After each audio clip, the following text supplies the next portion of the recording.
Começa agora o Gospel News. Hoje é segunda-feira, dia 8 de setembro de 2025.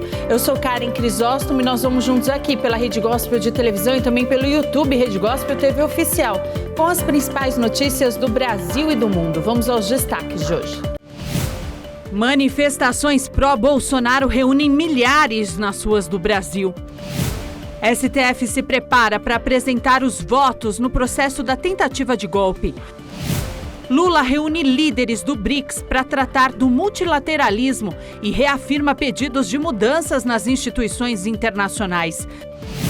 Donald Trump ameaça impor sanções à Rússia após bombardeio contra a Ucrânia. Operação na favela do Moinho termina com 8 presos por envolvimento com o tráfico de drogas.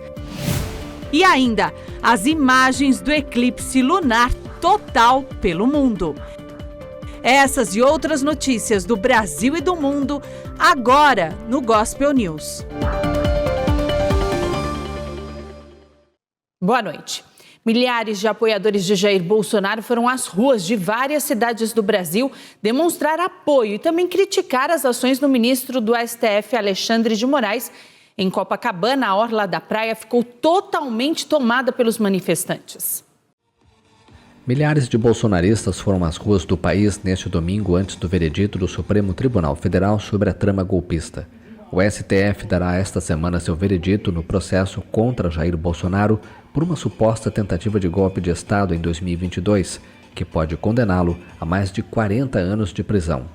Em prisão domiciliar preventiva desde agosto, o ex-presidente foi o protagonista ausente dos atos em cidades como São Paulo, Rio de Janeiro e Brasília, aos quais compareceram milhares de manifestantes.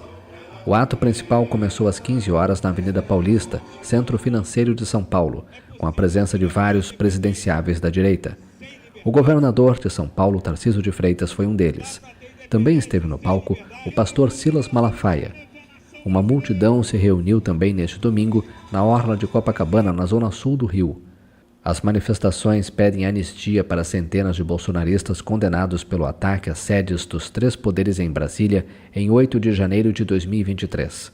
Segundo a Procuradoria-Geral da República, Bolsonaro promoveu esses atos como uma última tentativa de se manter no poder após perder as eleições para Lula. O bolsonarismo busca votar a anistia no Congresso e que ela também beneficie seu líder, caso ele seja condenado. Bandeiras dos Estados Unidos também foram vistas nos atos deste domingo.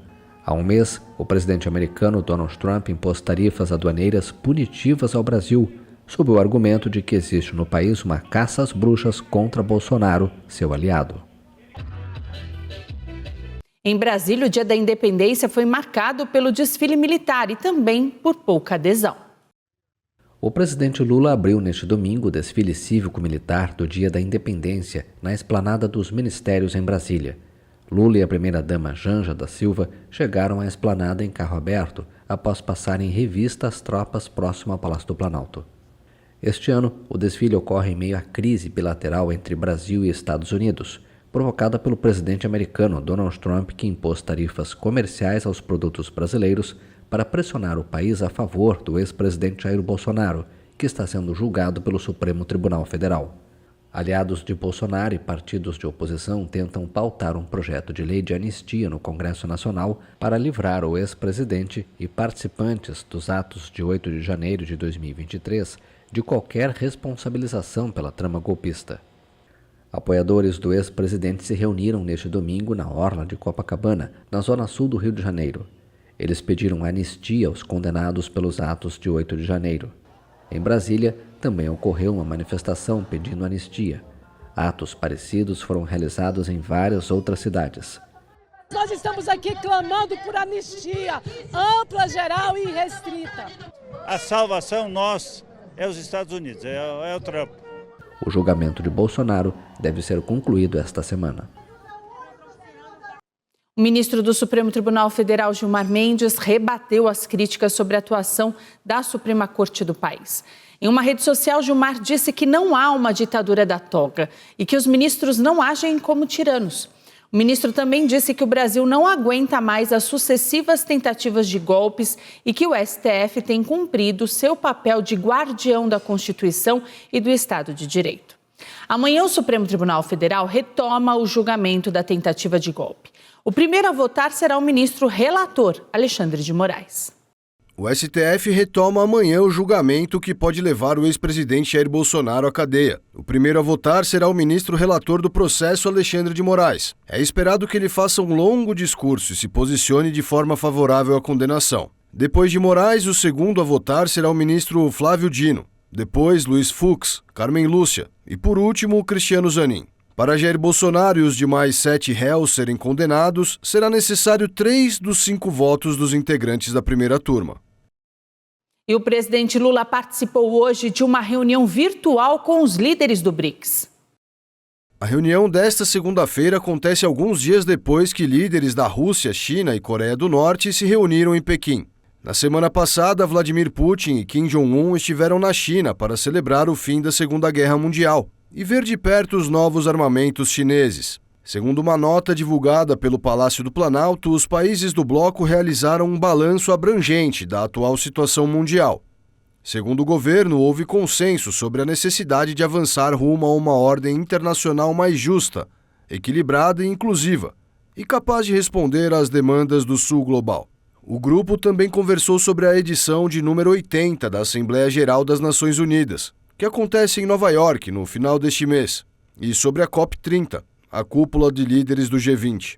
Participaram da cúpula virtual os líderes de China, Egito, Indonésia, Irã, Rússia, África do Sul, além do príncipe herdeiro dos Emirados Árabes Unidos, do chanceler da Índia e do vice-ministro das Relações Exteriores da Etiópia. Nesse final de semana, a Rússia lançou um ataque contra a sede do governo ucraniano. Esse foi o maior bombardeio desde o início da guerra. A Rússia lançou neste domingo sua maior ofensiva aérea contra a Ucrânia desde o início da guerra. Uma rajada de drones e mísseis que deixou pelo menos 5 mortos e provocou um incêndio na sede do governo em Kiev. O ataque também danificou vários prédios altos em Kiev, relataram os serviços de emergência. Em um edifício residencial, uma mãe e seu bebê de 2 meses morreram. Segundo a Força Aérea Ucraniana, a Rússia lançou durante a noite mais de 800 drones e mísseis contra a Ucrânia, o maior ataque desde o início da guerra em fevereiro de 2022. As defesas aéreas derrubaram ou neutralizaram 747 drones e 4 mísseis. A primeira-ministra ucraniana, Yulia Sviridenko, mostrou os danos dentro da sede do governo ucraniano. Pela primeira vez, o telhado e os andares superiores foram danificados devido a um ataque inimigo. Os socorristas estão combatendo o fogo, informou a premier. O ataque contra a sede do governo da Ucrânia, um grande complexo no coração de Kiev, é o primeiro desse tipo desde o início do conflito. Desde o começo da invasão russa, o governo em Moscou não deu sinais de querer cessar sua ofensiva contra essa ex-república soviética e mantém suas exigências para um acordo de paz, condições inaceitáveis para a Ucrânia. O comandante-chefe das Forças Armadas da Ucrânia afirmou hoje que a Rússia tem pelo menos 3 vezes mais forças e recursos que a Ucrânia na frente de batalha. Ele acrescentou também que o exército ucraniano retomou o controle de 58 quilômetros quadrados. E o presidente dos Estados Unidos disse que está disposto a impor mais sanções à Rússia após esse bombardeio na guerra. Trump declarou à imprensa que não está feliz com o ocorrido e, ao ser questionado na Casa Branca se estava disposto a impor mais sanções contra Moscou, respondeu que sim. Um ataque de drones e mísseis russos na madrugada de domingo deixou pelo menos 6 mortos em diferentes pontos da Ucrânia e provocou um incêndio na sede do governo em Kiev. O presidente do país, Volodymyr Zelensky, disse que espera uma resposta contundente dos Estados Unidos. Segundo ele, é importante que os aliados reajam de forma global a este ataque. A Rússia tem intensificado a ofensiva contra a Ucrânia desde o encontro entre Putin e Trump, no Alasca, no mês passado. O grupo terrorista Hamas afirmou neste final de semana que está disposto a retomar as negociações por um cessar-fogo em Gaza. Em um comunicado, o grupo terrorista afirmou que, através de mediadores, recebeu ideias dos Estados Unidos para se chegar a um cessar-fogo no território e disse estar disposto a participar imediatamente da mesa de negociações. O grupo disse que quer discutir a libertação de todos os reféns israelenses em troca do compromisso claro de Israel para encerrar a guerra, incluindo a retirada completa das forças de defesa da faixa de Gaza. O Hamas ressaltou que qualquer acordo deve incluir um compromisso público e explícito de Israel, para garantir que o acordo não seja revertido ou ignorado posteriormente. 5 pessoas morreram e pelo menos 10 ficaram feridas em um ataque a tiros em Jerusalém. Segundo a polícia, 2 homens abriram fogo em um ponto de ônibus. Um ataque a tiros deixou vários mortos e feridos em Jerusalém Oriental nesta segunda-feira. O equivalente israelense da Cruz Vermelha informou que os serviços de emergência e as equipes médicas registraram a morte de pelo menos 4 homens e uma mulher. Outras pessoas ficaram feridas, algumas em estado grave. O ataque aconteceu na entrada do bairro de Ramô, em Jerusalém Oriental, a parte de maioria palestina ocupada e anexada por Israel. Segundo a polícia, 2 criminosos abriram fogo contra um ponto de ônibus. A corporação detalhou que um agente das forças de segurança e um civil presentes no local reagiram imediatamente e neutralizaram os agressores. O gabinete do primeiro-ministro informou que Benjamin Netanyahu estava em reunião com os comandantes das forças de segurança. Em um comunicado, o movimento islamista Hamas, em guerra com Israel na faixa de Gaza, celebrou o ataque e afirmou que os agressores eram palestinos. 150 pessoas foram presas em Londres durante uma manifestação em apoio a um grupo classificado como terrorista. Cerca de 150 pessoas foram detidas neste sábado em uma nova manifestação em Londres, em apoio ao grupo Palestine Action, classificado como terrorista e proibido desde o começo de julho. Centenas de pessoas se reuniram ao meio-dia em frente ao parlamento britânico, desafiando o risco de prisão.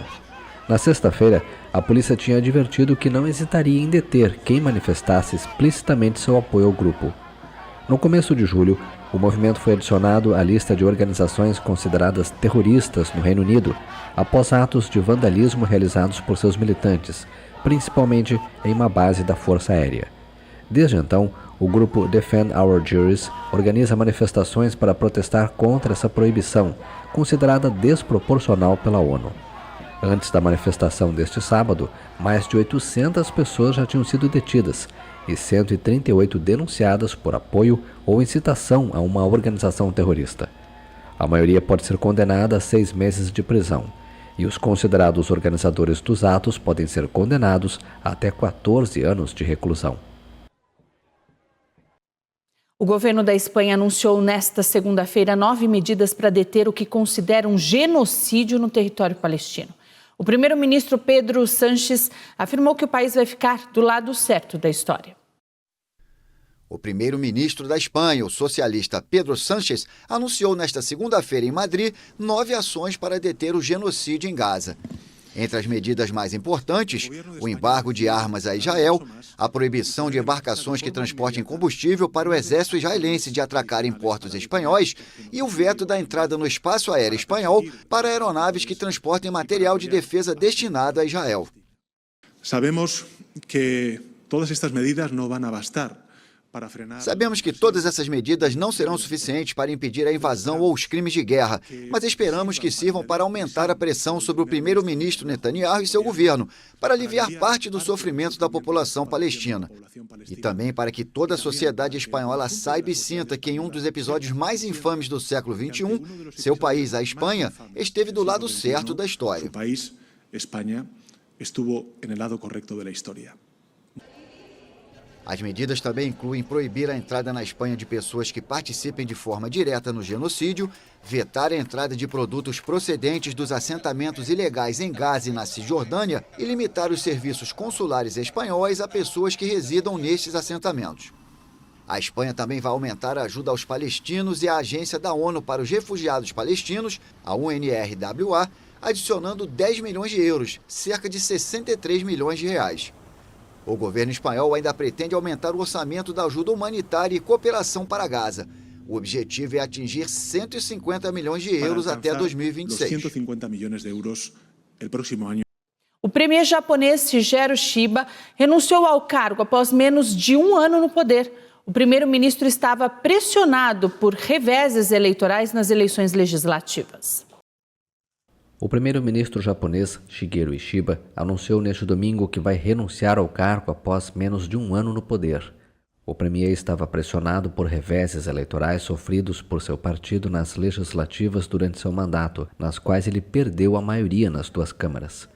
A renúncia de Ishiba mergulha o Japão na incerteza, em um momento em que o país luta contra uma inflação maior que o esperado e enfrenta as consequências das tarifas aduaneiras dos Estados Unidos sobre sua indústria automobilística, um pilar da sua economia. Ishiba, de 68 anos, renuncia menos de um ano depois de assumir o comando do Partido Liberal Democrata, que o tornou chefe do governo. Em meio à guerra comercial que abala o mundo, o Japão, a quarta economia mundial, conseguiu que o presidente dos Estados Unidos, Donald Trump, assinasse na quinta-feira um decreto para reduzir as tarifas sobre os automóveis japoneses, no âmbito de um acordo comercial. Uma mulher australiana que assassinou 3 familiares do marido com cogumelos venenosos foi condenada à prisão perpétua. Prisão perpétua na Austrália para uma mulher que matou 3 familiares do marido com cogumelos venenosos. Após um julgamento midiático, Erin Patterson foi declarada culpada em julho de assassinar em 2023 os pais e uma tia do marido, de quem estava separada durante o almoço. Todas as sentenças serão cumpridas de forma simultânea. A pena efetiva total equivale à prisão perpétua e estabeleceu um período de 33 anos sem liberdade condicional. Durante o processo, a mulher de 50 anos alegou que o prato de carne que ela preparou foi contaminado com Amanita phalloides de forma acidental. O fungo é conhecido como o cogumelo da morte, um dos mais letais do mundo.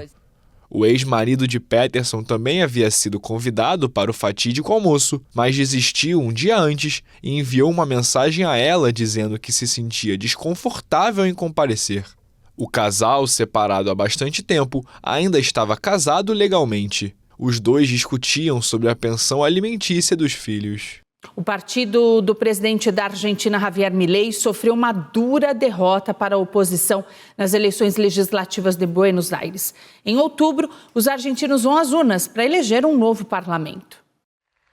O presidente da Argentina, Javier Milei, prometeu acelerar as reformas libertárias após uma derrota esmagadora nas eleições provinciais de Buenos Aires, antes das aguardadas eleições de meio de mandato.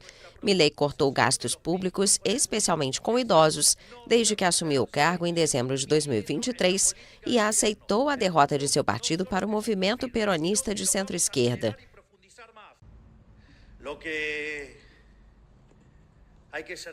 O que deve ficar claro é que, sem dúvida, no plano político, hoje sofremos uma clara derrota e, se alguém quiser começar a reconstruir e seguir em frente, a primeira coisa que devemos aceitar são os resultados.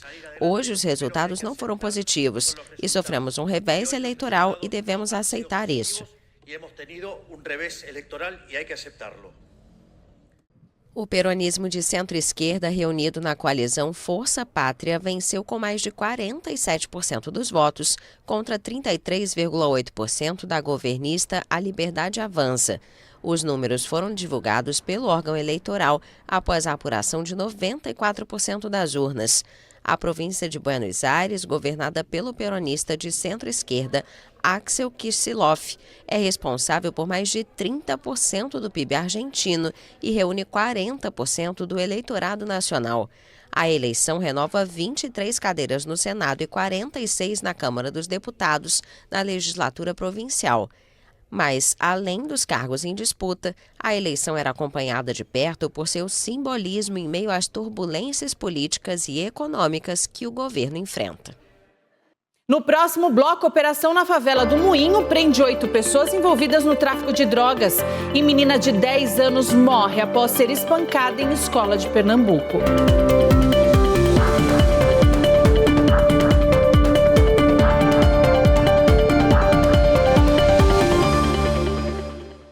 Uma operação do Ministério Público de São Paulo e da Polícia Militar prendeu na manhã de hoje 8 pessoas acusadas de comandar uma rede criminosa de tráfico de drogas na favela do Moinho, no centro de São Paulo.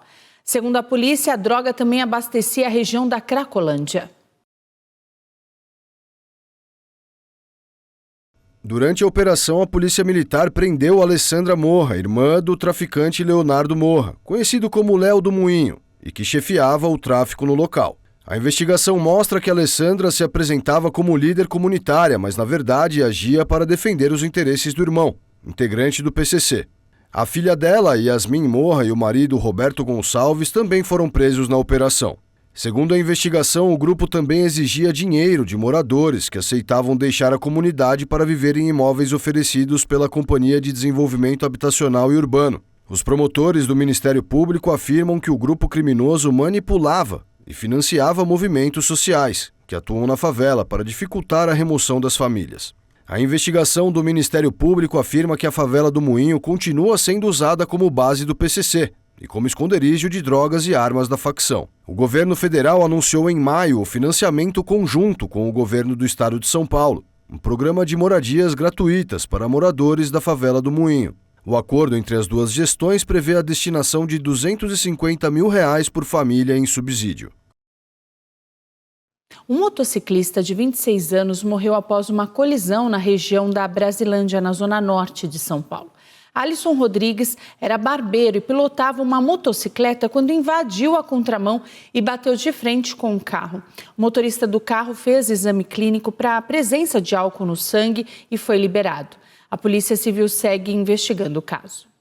A Polícia Civil do Rio Grande do Sul confirmou a identidade da mulher que foi assassinada e teve partes do corpo espalhadas pela cidade de Porto Alegre. O nome dela é Brasília Costa, de 65 anos.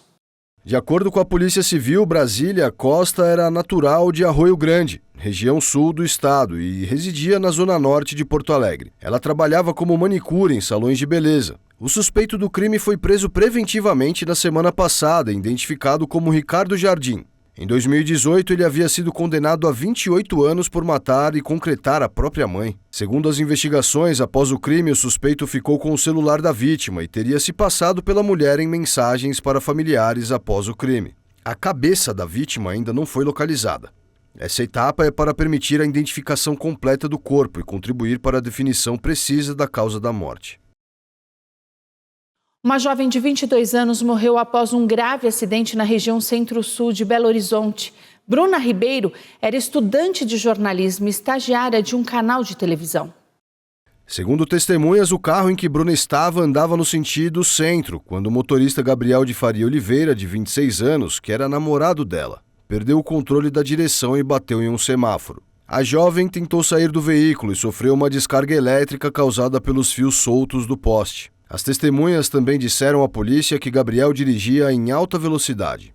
Gustavo Lucas, de 36 anos, também estava no veículo e trabalhava com Bruna Ribeiro. Ele conseguiu sair do veículo consciente e sofreu somente queimaduras leves. Ele relatou que o grupo havia saído de uma festa momentos antes do acidente. Em nota, a emissora em que Bruna trabalhava disse que a jovem integrava a redação havia quase 2 anos e descreveu a jovem como inteligente, comprometida, divertida e cercada de amigos. A empresa destacou ainda que acompanha de perto o estado de saúde dos 2 sobreviventes e que tem prestado apoio à família da jovem. Um adolescente de 14 anos e o pai dele morreram afogados em uma lagoa na cidade de Pedro Leopoldo, na região metropolitana de Belo Horizonte. De acordo com o Corpo de Bombeiros, o adolescente teria entrado na lagoa e não conseguiu nadar. E ao tentar salvar o filho, o homem também teria se afogado. As identidades das vítimas não foram divulgadas. E olha só, uma menina de 10 anos, identificada como Alicia Valentina, foi espancada por colegas dentro de uma escola em Belém do São Francisco, no sertão de Pernambuco. A criança teve morte encefálica confirmada nesta segunda-feira por um hospital de Recife, após ser liberada outras 3 vezes de unidades de saúde.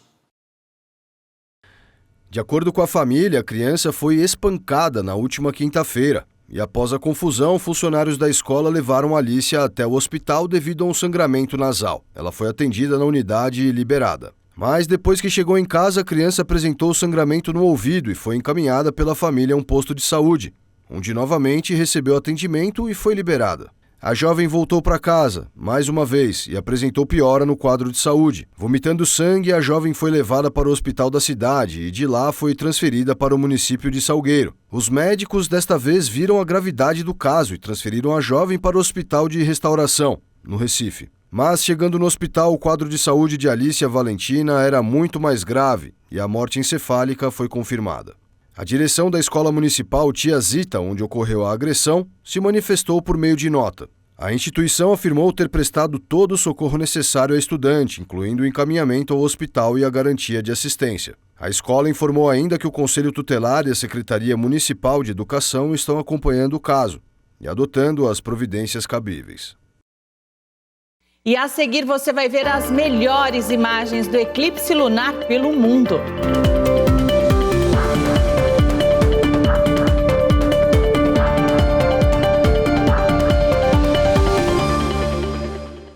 E um filme que fala de família levou o Leão de Ouro na edição de número 82 do Festival de Veneza.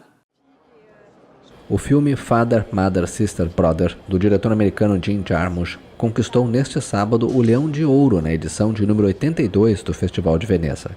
Na obra, Jarmusch explora as relações familiares através de 3 histórias distintas, ambientadas em Nova York, Dublin e Paris, e protagonizadas por Cate Blanchett, Adam Driver e Tom Waits. O próprio diretor chamou seu trabalho de filme de anti-ação ao receber o prêmio. I feel overwhelmed and a little confused. Me sinto sobrecarregado e um pouco confuso, não esperava por isso, então não me preparei muito bem. Sou muito grato ao festival, ao júri, e isso é em nome de todos aqueles que fizeram o filme comigo. Very appreciative of the festival, the jury, and really it's on behalf of all of those who made the film with me.